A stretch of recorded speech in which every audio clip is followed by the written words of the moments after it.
Hello, BookTube, and welcome back to another Zoom chat. This time my guest is Sarah from the BookTube channel Bookish. Hi. Hello, Sarah, and welcome to the show. I guess I have to call it a show. Thank you. And I almost stumbled over your channel name because it's not the first or even the second channel name that you've had. And I'm wondering about I'm that. a chameleon. What can I say? What prompted this latest change? It was steeped in books for a long time. Before that, it was what?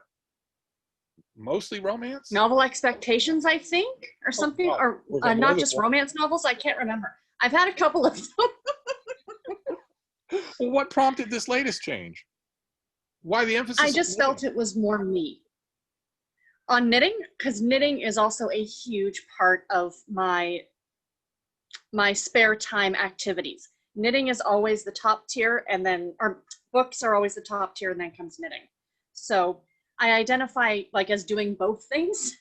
And because I do show knitting on my episodes often, I wanted to put that in there for the knitting community to be able to find me as well. You've done knitting segments on like weekly vlogs, right? Mm-hmm. And Correct. Correct. I know nothing at all about YouTube's knitting community. What's it like? Not to get everything off to a knitting start, but what's it like? It's huge. I was on there for 5 years. I was a pretty well-known knitting podcaster for 5 years before I came over to BookTube. No kidding. And it's huge. You're talking 20, 30,000 subscribers per channel, and that's the norm. Oh, I had no idea. It's huge. Yeah, I've gone to festivals. I've gotten recognized at festivals because of what I did in the podcast community. Yeah. For knitting. Oh my. Through knitting. I know.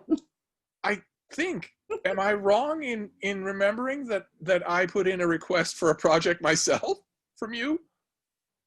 I thought I requested it. I may have already bought the yarn. Now I had no idea I was requesting a project from a star. Good Lord. Well, that makes me all the more curious why you would come to BookTube.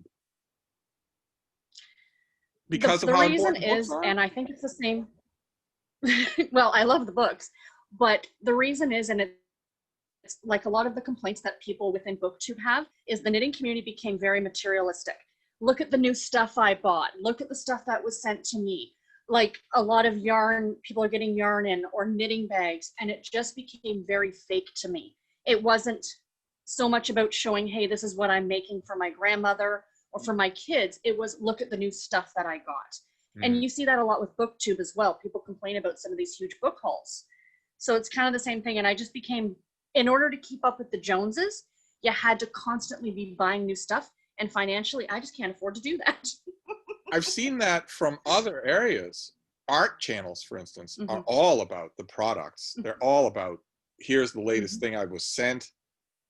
And they don't, that might be acceptable, but then they launch into a commercial. Here's the latest thing I was sent, and don't you want it? Here's the contact information to buy it. Were you approached? Yes. You were? I worked with several different independent yarn dyers and bag makers. Oh my. And they would send me something and I would show it off because, I mean, hey, they're sending me something. But again, I just started to feel disingenuous. Like I didn't want to be that person who was only in it to get the free stuff. You know? See that on BookTube, right? There are some BookTube channels you get the impression that that's all the person wants is that, or either free stuff or an audience for their own book launch, but not really what we have in this little area of BookTube. You must be enjoying it, right? So you have found this to be an antidote to that. Oh, absolutely. This is so much more real. It's real people. Like you said, this section of BookTube, not BookTube as a whole, but this section, definitely more genuine. So when it comes to this section of BookTube, I don't think we're going to have as much of a problem with what I want to talk about next, but you must have encountered it. If I've encountered it, you've encountered it. And that is the reaction of people, including, unfortunately, other readers, when they learn that you read a lot of romances. You must get that more than I do. I give myself cover. I have cover because I read lots of other things too. You concentrate on romances. So you must get a lot that the immediate switch, someone learns you're a reader and Yes. their eyes light up, and then they learn you're a romance reader, and there's that immediate switch to suddenly they're talking to a child. Mm-hmm. Mm-hmm. How do you deal with that without accumulating a lot of homicides? Or do you have a lot of homicides that you would like to confess right now on camera? Your knitting needles can be put to many purposes. Right. Yeah, see, I can't knit in prison. That's what I keep telling people. I got it a lot when I was working. You know, I'd be in the lunchroom eating my lunch, reading a book. Oh, what are you reading? It's always everybody's first question. And then I'd say like, oh, you know, a Harlequin romance. And you get the look. And I'd turn around and say, and what are you reading? Oh, wait, nothing. So, you know, you're playing on your phone, you know, like, and I spend a lot of time in the hospital, like for appointments and things.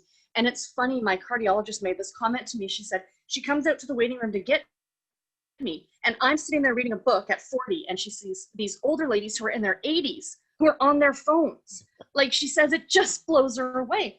But I mean, for the romance, I just tell people it's what I like. And at the end of the day, if I'm happy with what I'm doing, that's all that matters.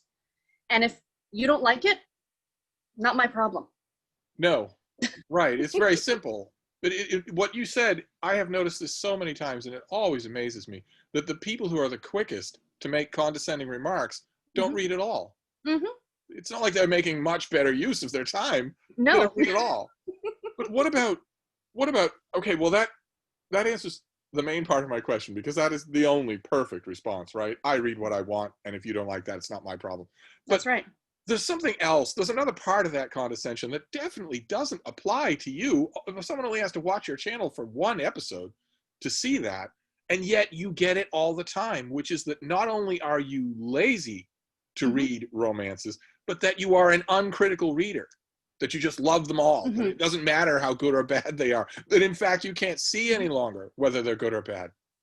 How do you deal with that? Not just, that's a different aspect of the condescension. Yeah.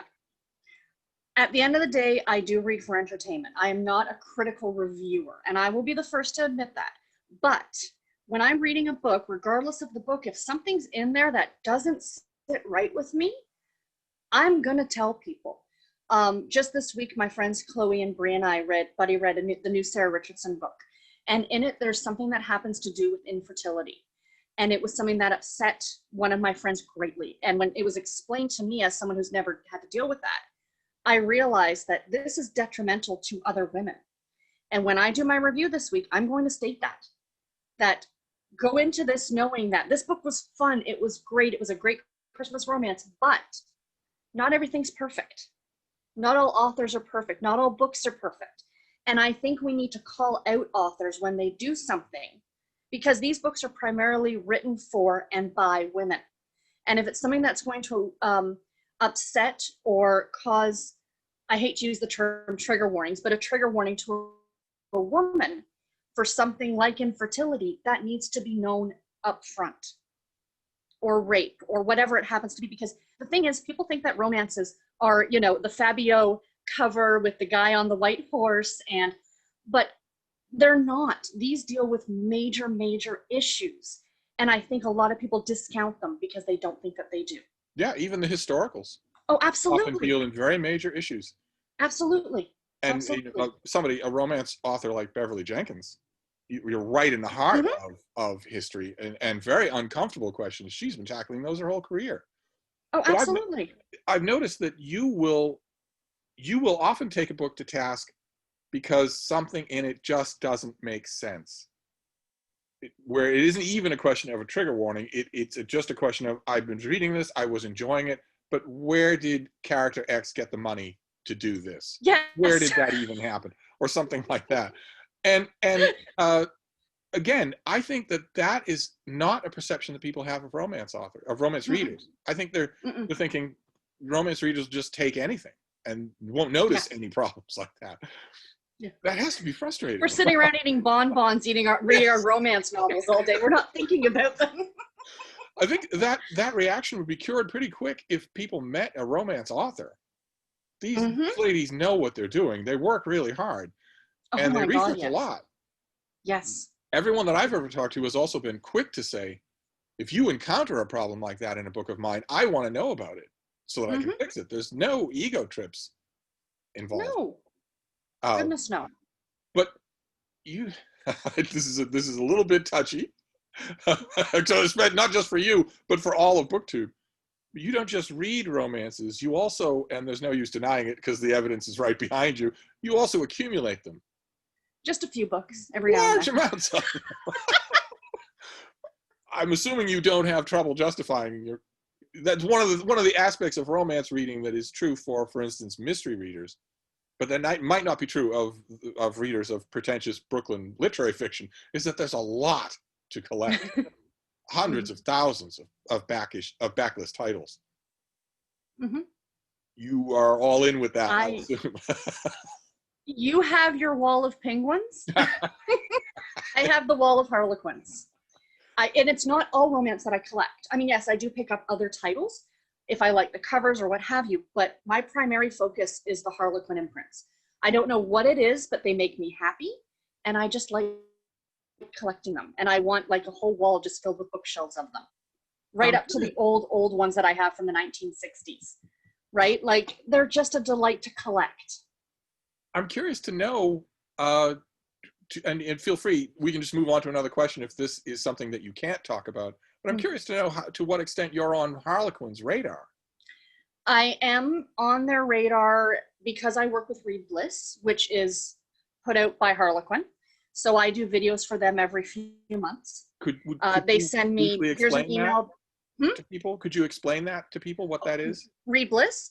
It's a channel on YouTube, and it's essentially me, and I think there's 5 or 6 other booktubers, and we all talk about romance.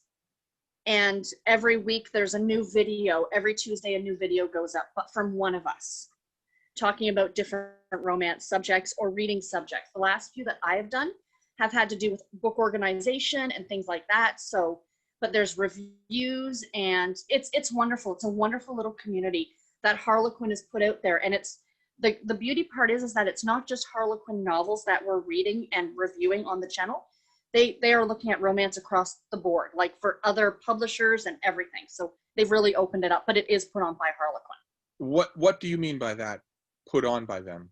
They are the ones who created it. It's done by their team. I deal with someone just directly at Harlequin for all of my, or HarperCollins Harlequin, because one is owned by the other.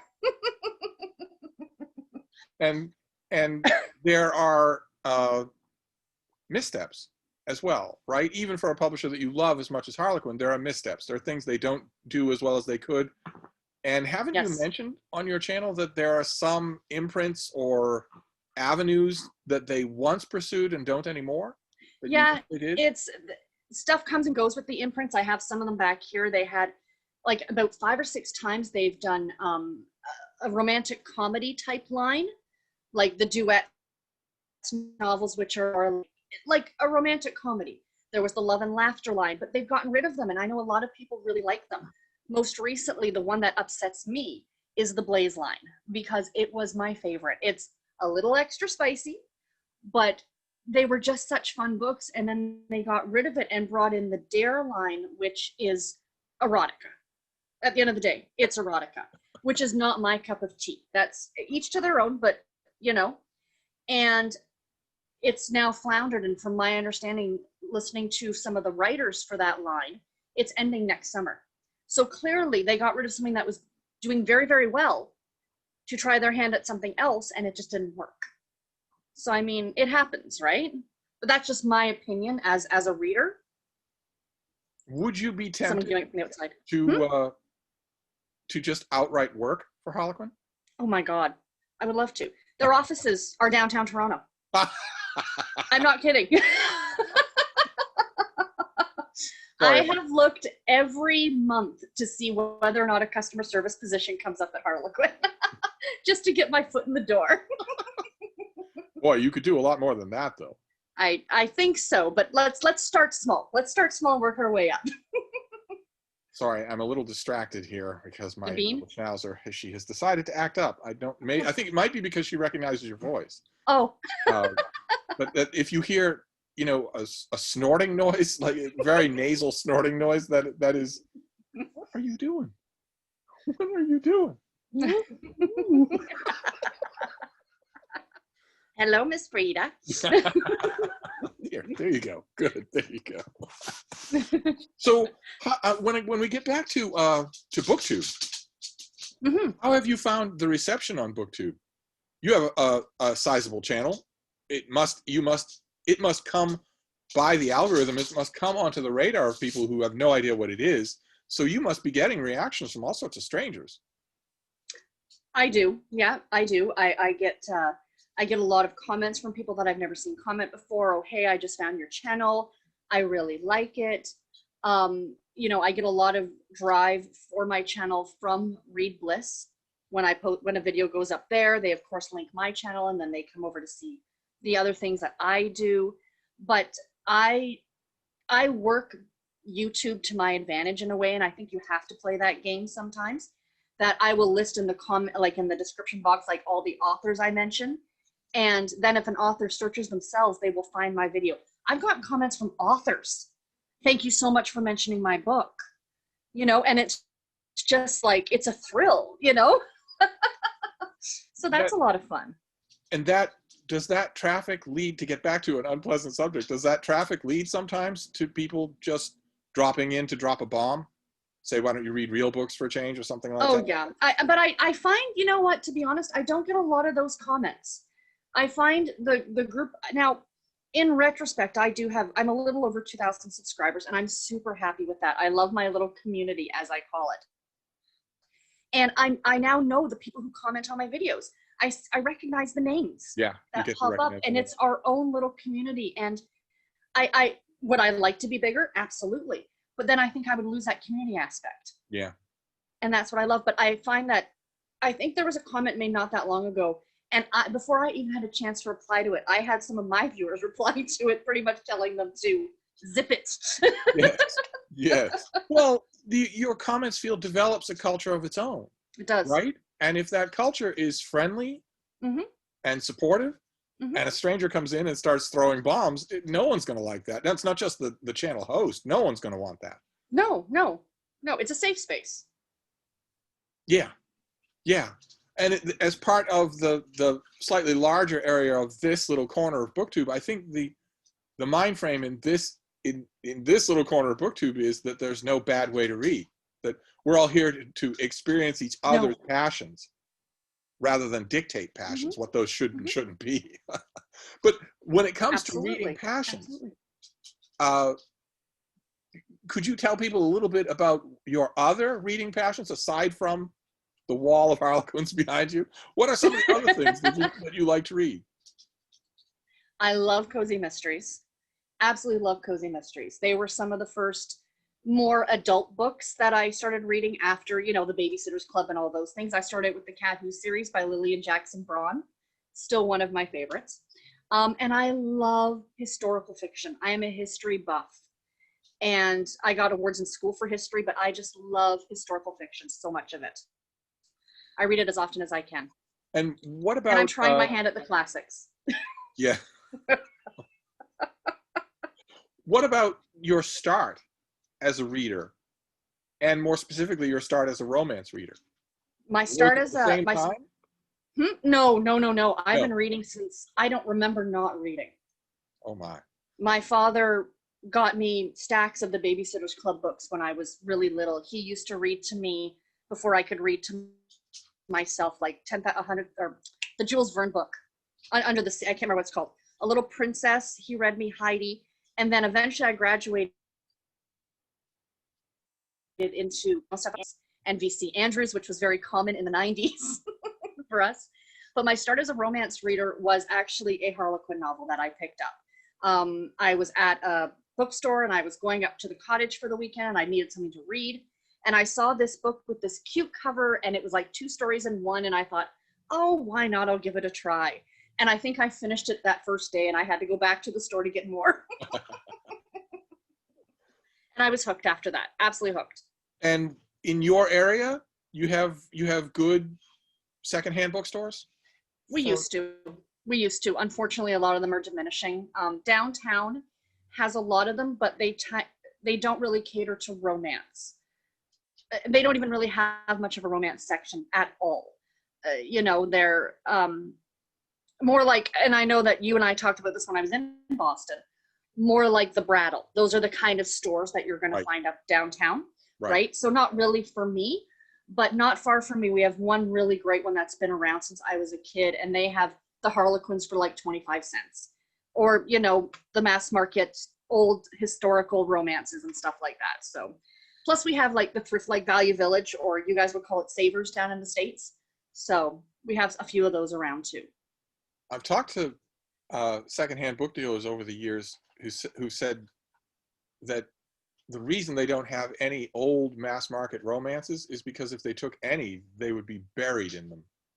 Because the customer who comes in and says, I've got a box of books and maybe 10 of them are romances. If I've had shop owners tell me, if I take those 10, instead of saying I'll take everything but them, that same person is going to show up the next day with 10 boxes just of romances. That's right. That's right. Because there's so much of a backlog. How do you work your way through it? I mean, how do you navigate your way through it? Just finding the authors that you really like. Everything that I have. Everything that's out there. Oh yeah, it's crazy. And when I'm looking for books, and I'll go through like a box at this used bookstore of like these 25-cent Harlequins, I used to know what I had by cover. Not anymore. Now it's just, what can I find that's older? What can I find that looks a little bit more obscure? I know my friend Bria's now found that, I didn't even know this, that Harlequin had a Gothic line for like a half a year. And like, now I want to get my hands on them. So I have to go on eBay. You know, I mean, really, it's crazy. Do these older titles get pricey? They can. Is there a collector's market for older Harlequins? A couple of the old ones that I found at this old store that I had, like I said, this is my oldest one from 65. This one it came originally in a plastic wrap, and it was $10. It's not in great condition, but I thought, when am I going to find that again? That's the problem, is that it's not like a leather bound collector's edition of something. People threw those out. Right. They throw them away. Right. Right. You know, they got in grandma's basement and the flood happened and they were all gone. So to get my hands on one, I'm going to, as long as it's not an exorbitant amount of money, I don't mind spending it every now and then. I could kick myself for when I worked in a retail bookstore, I had regular customers who came in for the romances, especially for the series romances. They would be there on the day that I was swapping them out. And I got to know a lot of these customers very well, including a few old ladies who I could kick myself that I never introduced into the conversation. Well, if you would like me to take care of these books, when you shuffle off to Buffalo, I'd be happy to do that. I'm tormented by the idea that hundreds of thousands of those books just were sent to the dump. Yeah. I'm pretty sure the huge haul that I had last week, the 200 and some odd books. Oh, right. I'm pretty sure that was somebody's mother had passed away, and this was her collection. I really, truly believe that, because the inside pages are all marked with check marks. So, but it looks like everyone's a different, and somebody had their initials. And I'm thinking these passed through probably 5 or 6 different women who read these and then checked it off that they read it. And it's that's just so delightful to me. Yes. Like, you know? Yes, that is delightful. It's good that they have a home where they're loved. Absolutely. That's fantastic. Oh yeah, I gave them a good home. I remember I've had plenty of these things over the course of time myself. Mostly Harlequin historicals. I've had piles of them, and I don't know what happened to them. One normal Harlequin that I remember was Harlequin number 1000. When the main Harlequin romances, the numbered Harlequin romances, no special spin-off, just no. Harlequin itself, hit 1000. Yeah. And when that came to the store, I thought, oh, I don't know, that's a huge number. Is this a big deal? Yeah. I didn't know one way or another. I wasn't reading romances at the time. The only thing that I remembered is that Harlequin number 1000, if I'm remembering this correctly, has no woman on the cover. It has this ostentatiously muscular guy with no shirt on, and in the background there's a panda. Yeah, that sounds about right for the time period. Oh, he definitely had the 80s hairdo.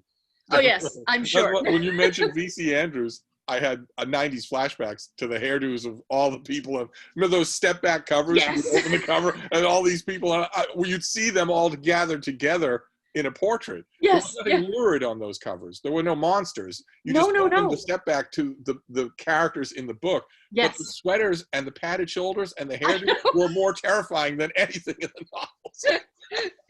I opened them and thought, all right, this is a horror novel, definitely. Well, that was part of the fun that last year when I did my personal 40 Years of Harlequin project, where I read a book for each year published from 1979, the year I was born, up until 2019. And it was just watching the progression, not of just the stories, but the covers and the outfits. And the fact that like certain things that were commonplace back then, you would never see in a novel now, like Nora Roberts. All of her male characters way back when smoked. All of them smoked. And you would not see that now. You know, it's little things like that that you notice as you read through older works. And it's kind of fun. They can be problematic, but it's kind of fun to see where they got started. The problematic stuff, there's deeper changes too, right? In those older Harlequins, women, the main character, women are helpless. They need the man to give them purpose or direction, stuff like that. That must get trying to read. Nobody writes like that now. No, so I need to sprinkle the older ones in with the newer ones, because if not, then it just becomes... And a lot of doctors and nurses, it was a huge thing way back at the beginning. Betty Neals. Betty Neals. I mean, that's all she ever wrote, right? All she ever did was doctors and nurses. Yeah. And I've had people say, I've had romance authors actually tell me that one of the reasons why that was so popular is because it had the power difference baked right in. Yes. A nurse was never going to boss around a doctor. So no. You never had to worry about that. Yes. Yes. And you don't get that anymore, right? Mm-hmm. How many romances do you read in 2020 where the young woman wants to start her own business or is already successful in her own business? How many of those romances does the hot young man end up working for the woman? You would never see that. Absolutely. And the power dynamic has shifted. Mm-hmm. And it's nice to see. And some have just disappeared completely, right? American Indian romances have disappeared completely.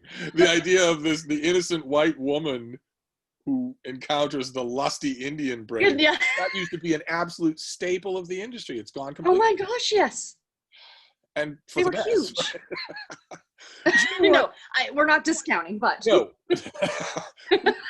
One question that I have though, and you by anybody's estimate, you're an expert here. One thing that I have noticed hasn't happened within the precincts of regular series romances like Harlequin is gay elements. They tend still to be, aren't they largely absent? You will not, to my understanding, you will not see it in their regular lines. It's not something. Why do you suppose that is? I don't know. And in it's the regular lines, you'll see amputees now. You'll see absolutely. Mixed marriages, all sorts of things that would never have been in a romance 20 years ago. Why not that? No, but you're getting gay side characters, but they're not having their own story. Right. But they did recently launch a new, it's not an imprint per se, although I'd love to see an imprint just for gay. I think that would be wonderful. But it's a new Karina Press, I believe is what it's called. And they are publishing a lot of LGBTQ works. I just read one last month called Hairpin Curves, and it was a female-female romance. It was my favorite book I read last month. It was fantastic. It set the bar so high for that for me. Do you think there might be a chance that the reason that kind of content doesn't appear in the mainstream Harlequins is because of the demographic of the readership? Maybe the readers don't want to see it? I mean, I imagine these are very popular in... Oh, yeah. In places... I belong to a group on Facebook called the Harlequin Connection, where a lot of people talk about the different books coming out and things like that. It's a lot of fun. It's a great Facebook group. But the demographics of that group are definitely older women. And I don't think that they would be comfortable with, you know, I hate to say that. I hate to be that person, but I think that's what it is. They're nervous about bringing that in. I don't know. I wonder how accurate that is, though. I'm sure that's the reason why Harlequin doesn't do it, but I wonder if they wouldn't get a pleasant surprise if they tried it. I think it would be wonderful. I absolutely think it would be wonderful if they brought out a new line with it just being like a regular imprint, one that you could buy at Walmart. Right? I think that would be wonderful. What about the when it comes to new releases, where do you tend to get them? I tend to go, to be honest, they tend to send me a lot of them, so. That's what I thought. But they're, right? You seem to me to have a book buying problem. so I would be, I do too. All of us would have to stand up. My name is Sarah and I have a book buying problem. Right. Everybody on BookTube would have a little name tag. So there's no shame in it. No. So, and if you do have such a problem, then I'd be willing to bet you go out and get new releases that aren't sent to you. Correct. Where do you tend to do that? I tend to, most of the time I'll go to Walmart because of the fact that at least at my Walmart up here, I don't know if you guys are the same down there, but I can pick up 3 of them for $15. Oh, I don't know. That could be. They have a big sign up. All the Harlequins are 3 for $15, or our local Chapters Indigo, which is like your guys' Barnes and Noble. They have buy 2 get 1 free of the Harlequins.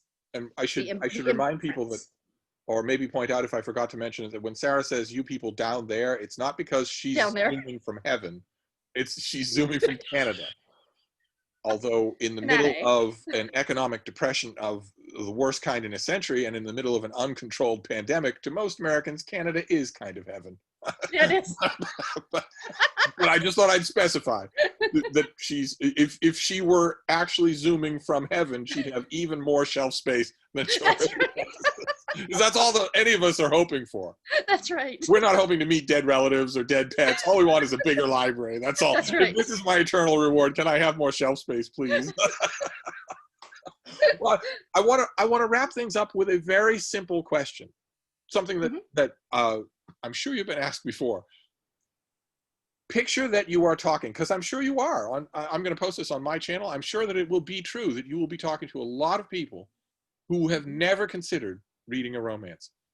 Can you give a quick pitch to get past some of what might be their defenses? Can you maybe tell them what romances aren't, or what they're maybe zero in on a preconception they might have that's wrong?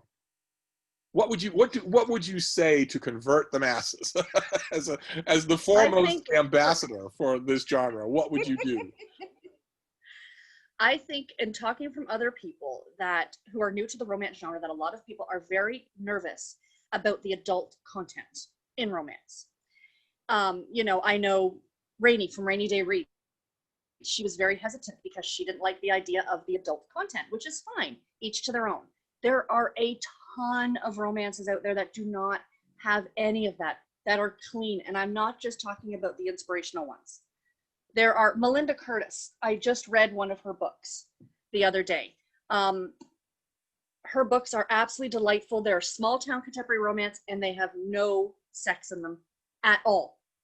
So if that's something that makes a lot of people nervous, it's, you can find, just ask me. I've had a lot of requests to do a whole video on nothing but clean romance. So I hope to do that in the very near future.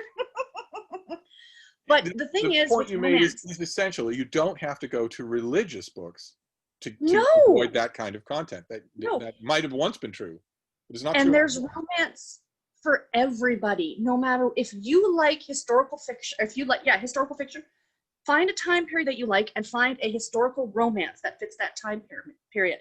If you like paranormal, there's paranormal romance. There's fantasy romance. There's romantic suspense. There's comedies. There's something for everybody. And I think that's what, you can find something. You can find something.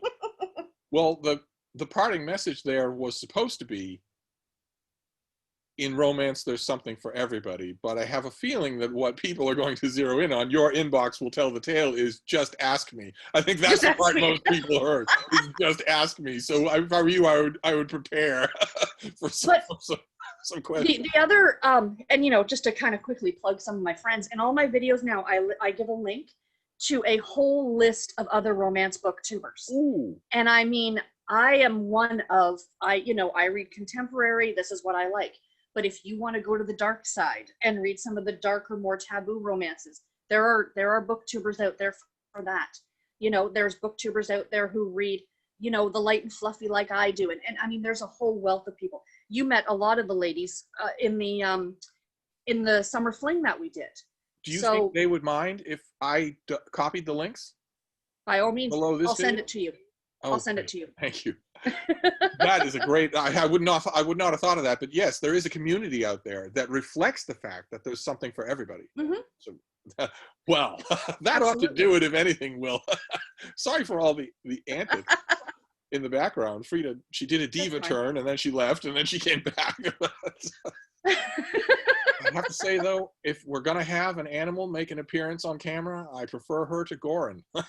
You're absolutely. Well, he's sleeping right over here. If I could reach him, I would. Oh, just an enormous black cat. Anyway, I want to thank you very much. 30-pound black cat. This was a delight. I knew it would be. So I'm going to wrap this up for now. Thank you for asking me. I will post this later with links. Those of you who are watching, I'll post every link imaginable to your channel and to Reading Bliss and to all of these romances booktubers. Wonderful. Well, have a wonderful day up there in heaven. I will. Thanks, Steve. Bye.